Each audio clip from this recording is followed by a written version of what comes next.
Dando continuidade ao nosso estudo dos dielétricos na presença de campo elétrico, nós vamos começar revisando um pouquinho, porque nessa aula nós queremos introduzir um conceito de campo macroscópico que leva em conta tanto o campo que eu aplico quanto a resposta do meio.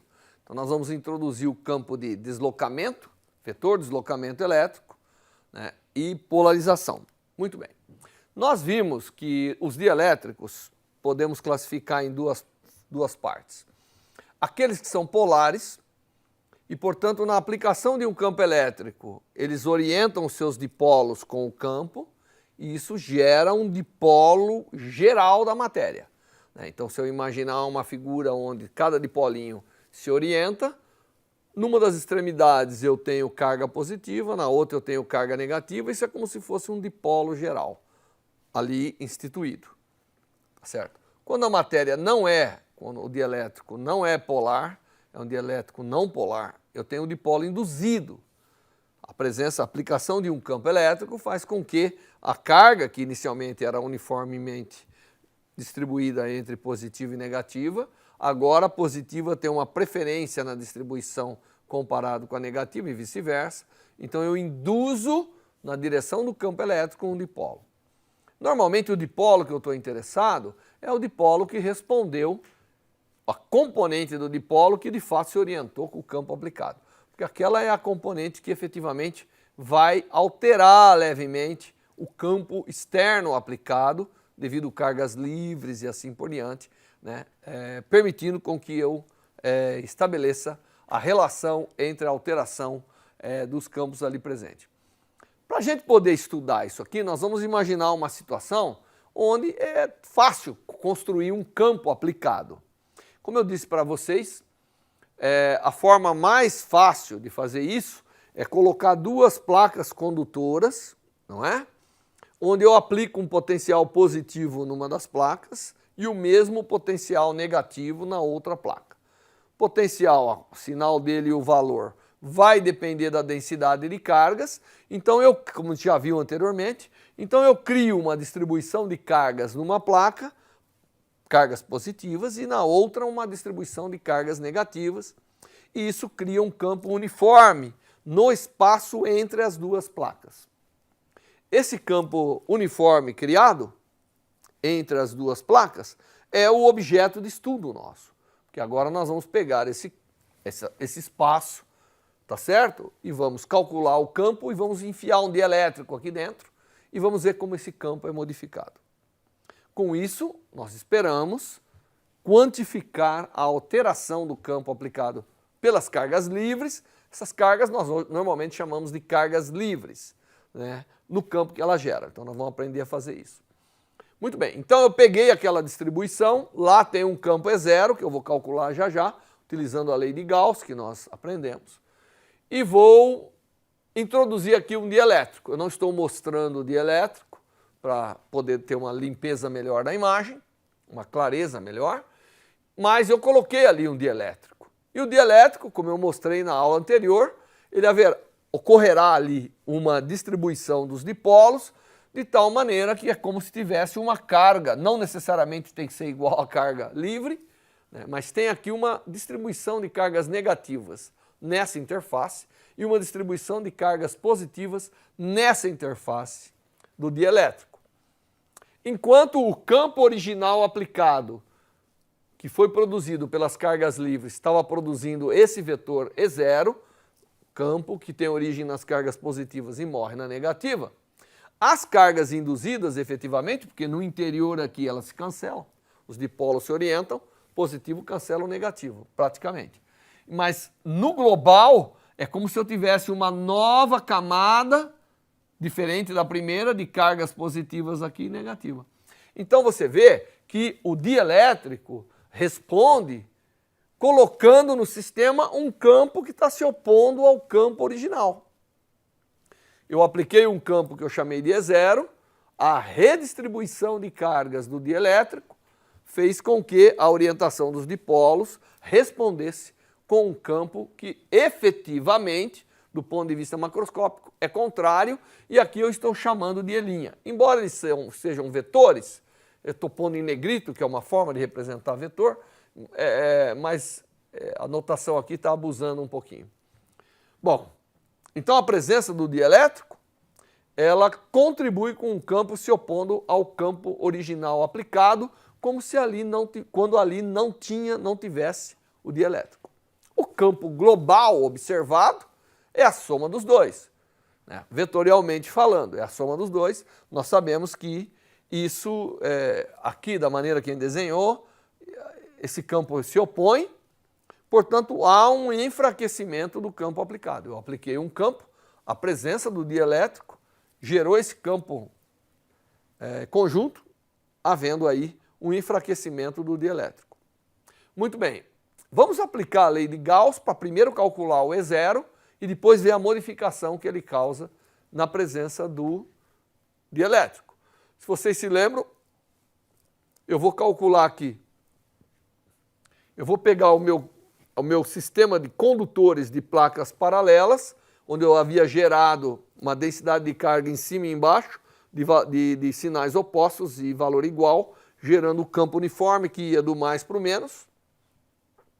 E agora, se eu pegar uma superfície que engloba todas as duas placas, né, imagine que a outra placa estivesse aqui, eu acho que não está aqui no exemplo. Então você tem aqui a placa negativa, se eu pegar uma gaussiana que é um cilindro, e essa superfície está fora, eu observo que a carga total dentro é zero, portanto o campo externo é zero. Claro, se eu botar um campo positivo nessa placa e um negativo nessa placa, só existe campo entre as placas, o campo fora é zero.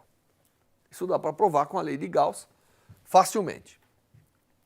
Na ausência do dielétrico, eu posso calcular esse campo agora pegando uma gaussiana cilíndrica ao redor de uma placa. Eu sei que aqui fora o campo é zero, portanto a integral desse cilindro de E0 dA, o E0 só existe aqui, aqui ele é perpendicular à normal, perpendicular ao dA, dá zero, portanto o resultado dessa integral é o campo vezes a área. O resultado dessa integral é o campo vezes a área, mas pela lei de Gauss, ele tem que ser também 4π vezes a constante elétrica vezes a carga livre que tem aqui. A carga livre que tem aqui é a área vezes a densidade de cargas, carga por unidade de área, que eu estou chamando de sigma. Então, apesar de eu ter pulado um passo aqui, a sua imaginação é boa o suficiente para você imaginar que aqui vai aparecer um E0 vezes A e aqui vai aparecer um sigma vezes A. O A cancela, portanto, o campo no interior dessa configuração de faces paralelas, de dois condutores carregados opostamente, é proporcional à densidade de carga e uniforme. Então nós temos esse resultado, tá certo? Na presença do dielétrico, ocorreu que aqui na interface há a indução de uma carga quelinha de sinal oposto, como nós havíamos visto aqui. Então essa carga aqui é uma quelinha, ela vai gerar uma densidade superficial no dielétrico, efetivamente, sigma', que é o que eu estou levando em conta aqui. Então, lá na superfície, a hora que eu considerar uma gaussiana na presença do dielétrico, apareceu uma carga quelinha, portanto, essa integral aqui, ela é igual, só que aqui eu estou chamando de um campo E resultante, e isso aqui vai ser exatamente 4πq menos quelinha, porque eu tenho que subtrair a carga negativa que está aqui. Então, essa é a expressão para a lei de Gauss nessa interface. Aqui seria E0, que eu vou chamar de E. O E0 para nós é na ausência do dielétrico. Então, aqui tem que corrigir, aqui é E. E, portanto, o campo E, ele é 4π vezes a constante elétrica, sigma menos sigma'. Então, dependendo de quão fortemente há essa indução dessas cargas aqui, devido ao ser um dielétrico polarizado, o campo é enfraquecido. Então, esse é o campo total que resultou. Então, esse campo, né, ele advém dessa carga e nós temos então que agora aprender a caracterizar. Eu tenho que realmente quantificar tudo isso. Então eu vou introduzir para vocês o que nós chamamos de vetor polarização. Essa é a primeira coisa que eu quero introduzir. E o vetor polarização é o momento de dipolo por unidade de volume desse material. O momento de dipolo global que apareceu é, na verdade, a carga, não é isso? A carga Q' vezes a distância entre as placas. Então, o momento de dipolo macroscópico que apareceu é Q' vezes a distância. Esse é o dipolo total no volume. Se eu dividir esse dipolo total pelo volume, que é a área da placa agora, dividido vezes a distância entre eles, eu tenho quanto de dipolos eu tenho por unidade de volume, que é a definição do vetor de polarização. Então, o vetor de polarização é Q'D dividido por AD, o D cancela, portanto, você vê que o vetor polarização nada mais é do que a densidade superficial de carga induzida ali, devido ao fato de que seu material é polarizável. Isso é importante para a gente, porque o passo seguinte é escrever que o campo resultante é E mais um E', onde esse E', não é? Esse E' é a resposta que eu tenho devido ao fato de que eu gerei um campo oposto. Como nós sabemos que P e sigma é a mesma coisa, ao campo aplicado houve uma resposta negativa, deixa eu só voltar, né? As cargas polarizadas geram um campo contrário que vale também 4π vezes K, desculpe, que é a constante elétrica, vezes sigma' agora. Mas sigma' é P, então eu chego nessa relação, que o campo resultante é o campo no vácuo, na ausência do dielétrico, menos 4πk vezes o vetor de polarização. Tá certo? Muito bem. Isso eu posso escrever de uma forma diferente. Eu posso dizer que o campo foi reduzido, e ele foi reduzido através de uma constante Q minúsculo, que é chamada constante dielétrica do meio, e o E pode ser escrito como o campo. Eu defino a constante dielétrica dessa forma. O campo resultante é o campo aplicado dividido pela constante dielétrica. Tá certo? Dessa expressão, se eu colocar no lugar do E0 dividido por K minúsculo, desculpa, eu retiro daqui qual é o vetor polarização. Quanto de dipolo por unidade de volume esse sistema resultou. E, obviamente, isso vai depender do campo aplicado. Ele tem que ser proporcional ao campo aplicado, porque, afinal, é resultado do torque, do realinhamento dos dipolos ou da indução do dipolo, que é proporcional ao campo.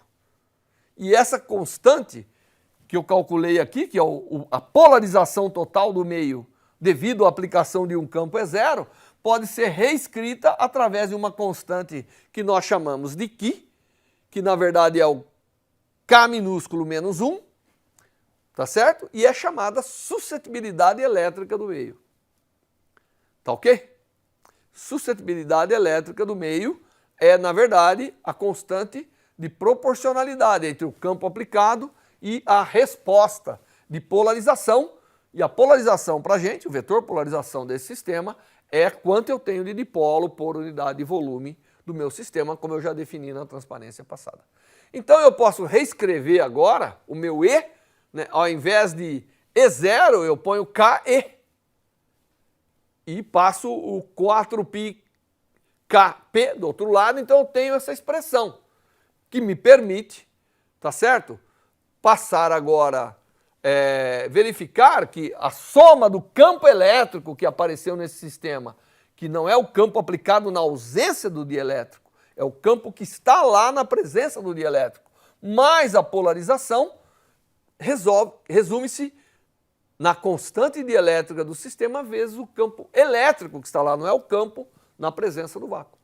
E essa soma aqui é como um campo total equivalente que está lá, que nós chamamos de campo deslocamento elétrico. Então, o campo deslocamento elétrico, ele é um campo que surge, ele não é só o campo elétrico que apareceu no sistema na presença do dielétrico. Ele é o campo elétrico que apareceu no sistema na presença, mais o campo que está ali dado pelo próprio dielétrico. E esse vai ser importante, porque do ponto de vista de equações, do ponto de vista de lei de Gauss para um sistema que tem dielétrico, quem vai ser o campo dominante é o campo deslocamento elétrico. Então ele é importante para a gente. Então nós temos, veja, quando tem um dielétrico na presença de um campo, você tem para caracterizar esse sistema o campo chamado deslocamento elétrico, que nada mais é do que o campo elétrico que está ali no sistema, mais a polarização. Você tem o campo elétrico que está ali, ele é diferente do campo na ausência do dielétrico, e o vetor polarização. Essas são as grandezas agora, em termos de campo, que eu preciso para descrever o que está acontecendo no meu sistema. Você vê que fica um pouco mais complicado descrever o comportamento elétrico de um sistema, né, com cargas que estão gerando campos e tudo isso, quando você tem ali um dielétrico capaz de ser polarizado. Muito bem, então uma vez que nós temos tudo isso, nós podemos mostrar, nós não temos tempo hábil aqui para fazer isso, que dado um sistema que tem uma carga livre, a resposta, e é um sistema dielétrico, caracterizado por uma constante dielétrica, a lei de Gauss para esse sistema, que nós aprendemos lá com a carga livre, uma superfície ao redor da carga livre e a integral do campo elétrico em toda a superfície fechada era proporcional à carga no interior. Essa é a lei de Gauss. A mesma lei agora eu posso mostrar vale para o vetor deslocamento quando você tem ali um dielétrico. Isso simplifica muito, porque eu vou aplicar agora para calcular as características elétricas de um sistema que é cargas gerando campo na presença do dielétrico com o vetor deslocamento elétrico. Muito bem, então eu vou pegar alguns exemplos rápidos. Uma carga livre, lembre-se que aqui, quando você aplica essa lei de Gauss, o Q é a carga livre, não é a carga induzida, não, é a carga livre, é a carga que foi colocada ali e ela então gerou toda a resposta no meio. E isso tudo está conjugado no vetor deslocamento. O campo que resulta, o campo elétrico, de fato, que é quem vai movimentar cargas ou outras coisas que tiverem, e a polarização, que foi induzida pelo campo aplicado. Muito bem, então se eu pegar uma carga no meio de um dielétrico, eu posso usar essa lei de Gauss, imagina uma esfera ao redor, esfera de raio R, o campo vetor elétrico tem que ser isotropicamente distribuído, então a integral vai dar o campo vezes 4πr², portanto eu tiro daqui, que dado uma carga livre no meio dielétrico, o campo de deslocamento que surge obedece bem parecido o nosso campo elétrico, só que agora ele é o campo de deslocamento. E se eu quiser ter o campo elétrico que está ali presente, qual que vai ser a força feita numa carga, alguma coisa naquele meio, é o campo que, na verdade, tem que aparecer a constante dielétrica, que é reduzido o efeito do campo, né, na presença do dielétrico, por um fator que é exatamente a constante dielétrica. Mas o campo vai com 1/r² na presença de um dielétrico. Outro exemplo, eu poderia calcular agora, qual é o vetor polarização. Eu calculei o D, não é isso? O E nada mais é do que o D com a constante do elétrico, então eu posso tirar quem é a polarização. Qual vai ser a quantidade de dipolo por unidade de volume existente nesse dielétrico com uma carga livre Q que foi colocada no seu interior. É dado por isso, eu posso elaborar um pouco mais, né, poderia elaborar um pouco mais, desculpa, e expressar isso em termos de constante dielétrica ou mesmo da suscetibilidade do meio, né? Então eu tenho qual é a polarização, qual é a quantidade de volume e obviamente ele vai ser radial e não vai ser uniforme, ele vai ter uma dependência com a posição. Quanto de dipolo eu tenho por unidade de volume vai agora depender da polarização, mas eu tenho agora uma coleção de vetores para caracterizar o que está acontecendo nas características elétricas do meio, quando eu tenho o dielétrico ali presente. Bom, então nós aprendemos nessa aula o seguinte, nós aprendemos que na presença de um dielétrico, eu preciso mais campos mais grandezas físicas para descrevê-la. Nós introduzimos o conceito do vetor, porque ele é o mais fácil de calcular. Ele é como se fosse o campo na ausência, tá certo? E ele, então, através dele eu posso calcular qual é o campo elétrico real naquele sistema e qual é o campo de polarização, o vetor polarização, que é a quantidade de polos que estão ali, sejam induzidos ou sejam permanentes orientados, não importa, que apareceram naquele sistema devido à presença de um campo externo aplicado. Bom, com isso, nós vamos criar agora, estamos capacitados, criamos ferramenta, estamos capacitados para realmente construir coisas envolvendo esses dielétricos que são fundamentais na natureza e na construção de fenômenos elétricos. Até a próxima aula.